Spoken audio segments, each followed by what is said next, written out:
As creatives, we all have those moments where we feel unimportant and unheard, like no one is paying attention, like we're just screaming into the void. But have you ever thought that maybe the void gets tired of people screaming into it all the time? What if instead we just, had a conversation?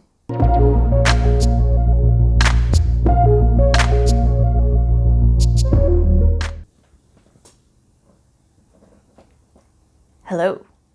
My name is Katie Morgan. I am an indie fantasy author and fiction editor, and welcome to my new series, Conversations with the Void. This series is going to be a little bit different than my previous series. I still want to talk about the creative process because that's my jam, but I want to frame this as a little bit more of a conversation. I want to go into things we're thinking about and wondering about and worrying about as writers and artists and other creative people.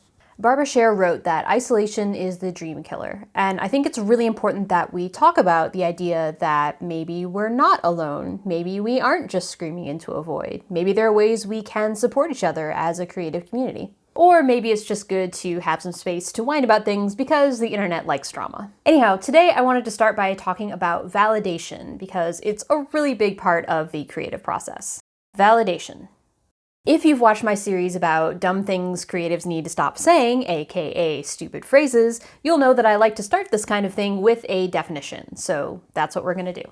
According to Merriam-Webster, validation is a noun meaning an act, process, or instance of validating.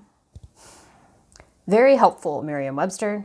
Validating comes from the verb validate, which means to recognize, establish, or illustrate the worthiness or legitimacy of something. So let's talk a little bit about the baggage associated with validation. Do you need validation? Honestly, validation is nice. It's cool when people appreciate our work and say nice things about us. When you get that external validation, it feels like someone's really seeing you and they're seeing your work and that it's meaningful to them. It makes you feel like you're on the right track. It makes you feel like you're part of this community, like you're part of this group of people who really value what it is that you're creating and value even like the act of creation itself. So getting external validation can be really important because it makes you feel like you're part of this larger community that cares about each other and cares about each other's work. So that can be really motivating, especially if you're in the middle of kind of a difficult part of the process. The problem with validation. So the downside of validation is that sometimes we think of it as permission, like we need validation in order to do the work or share the work. Like you need some sort of specific credential in order to do whatever it is you're doing. So an author might need an agent or a publisher, or an artist might need to be in a particular kind of gallery, or a musician might need to have a particular number of sold albums. And if you don't have those things, then you need to wait for that validation before you can say that you are really a writer, artist, musician, whatever. It keeps you in this stuck position where you sort of stop creating because you're waiting for someone else to tell you that it's okay. Or alternatively, it kind of pits the various communities against each other. You see this sometimes in the writing world where indie authors and traditional authors sort of butt heads over who's a real writer based on what kind of external validation the work has gotten. So do you have a literary agent? Are you published by a Big Five publisher? Have you gotten some really cool blurbs from some really important people? That kind of thing. There's this idea that because something has been traditionally published and therefore has been validated by a literary agent or publisher, that author is somehow more valid than an independent author who's done all of this on their own. When really they're just two different ways to achieve the same goal. Go validate yourself. One of the results of this whole searching for external validation thing also has to do with motivation, the idea of internal motivation versus external motivation. I actually did a post on Tumblr a while back about validation and internal versus external motivation. I'm going to link that below in case you want to check it out. But basically, I think there's this idea that external validation or getting motivation from outside of yourself based on that validation is bad, and you should only ever really focus on yourself and find the drive within yourself to continue creating and being a creator, because you can't just wait for other people to validate you.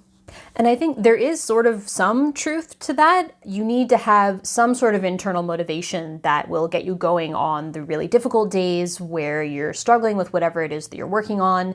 And there needs to be some reason beyond so-and-so said nice things about me for you to continue creating, because creating can be tough. And so you need your personal reason to continue doing it. But external validation can be really helpful. It can be especially helpful on days when you're having trouble motivating yourself. And I don't think it's a weakness per se to be looking for that kind of validation and that kind of help. That's, again, we're part of a community. Specifically, we're part of a creative community. We should be looking for ways to support each other.